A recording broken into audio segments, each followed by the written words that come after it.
Crazy Rocket, now available on PMBet.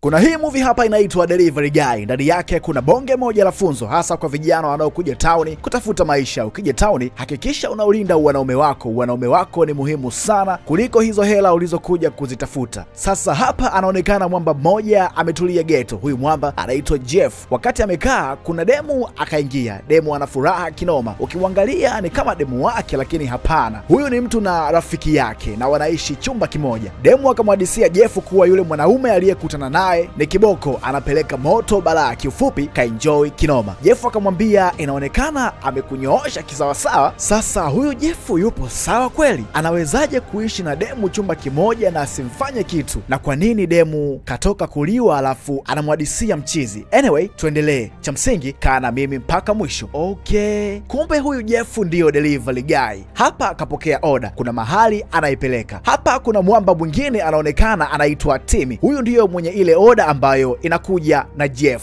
Jeff akafika. Timmy alipotoka akamwambia umechelewa, lakini Jeff akakiangalia sana kifua cha Timmy alafu akamwambia samahani, ni changamoto tu ndogo ndogo za barabarani. Sasa Jeff akaingia ndani kwa sababu kampuni yao huwa inatoa huduma ya kumpashia mteja chakula kama ana vifaa nyumbani kwake. Mwamba akapasha chakula fresh kabisa. Timmy akampa mshikaji tip kama hongera kwa kumsaidia kupasha chakula. Sasa Jeff akawa anakuja kila siku kwa Timmy kudeliver mizigo. Mixer wanacheza PlayStation na vitu kama hivyo. Jeff akija kwa Timmy anafanya kazi za kike tu, anaosha vyombo. Sasa leo Jeff kapasua sahani. Timmy akampeleka chumbani, akampa taulo ili akaoge. Mwamba bafuni akawa anakumbuka kifua cha Timmy. Sasa hapa ndio tunagundua kumbe mwanetu ni 50 rasi 50 majununi. Alipomaliza kuoga akarudi. Timmy akamsogelea, wakaangaliana kwa matamanio sana. Bana hii ni hatari Jeff akarudi nyumbani, yupo na yule rafiki yake wa kike. Staili yao ya kulala ni mzungu wa nne. Sema Jeff anafeli sana hata kumgusa. Huko upande wa pili Jeff anamtumia Timmy message kama wanaweza kuongea, ila Timmy akawa anazignore zile message, anazifuta. Siku kadhaa mbele Jeff akarudisha nguo ambazo alipewa na Timmy ile siku aliyoenda kuoga mule ndani, lakini cha ajabu aliyekuja kufungua mlango ni demu wake na Timmy anaitwa Dayla. Akamind kinoma, kwa nini Timmy kamwazima mtu nguo ambazo yeye alinunulia kwenye siku yake ya kuzaliwa? Lakini Timmy akamuingiza Jeff ndani na hawa jamaa walipoingia ndani wakatongozana, vidume vikatiana vesi na wakakubaliana kwa sasa ni wapenzi, wakakumbatiana. Timmy akampiga kofi la makalio Jeff. Sasa rasmi ni mtu na mpenzi wake, ila hatujui wa kiume ni yupi na wa kike ni yupi. Nikukumbushe kuwa hii recap haina viashiria vya kusapoti mapenzi ya jinsia moja wala haina dhumuni hilo, ila ni kuelimisha tu. Tukutane kwenye sehemu ya pili Jumatatu ili tujue ni nini kilitokea kwa hawa washikaji wawili, maana sio kwa lile kofi la makalio. Jina la movie ni Delivery Guy. Tafadhali subscribe,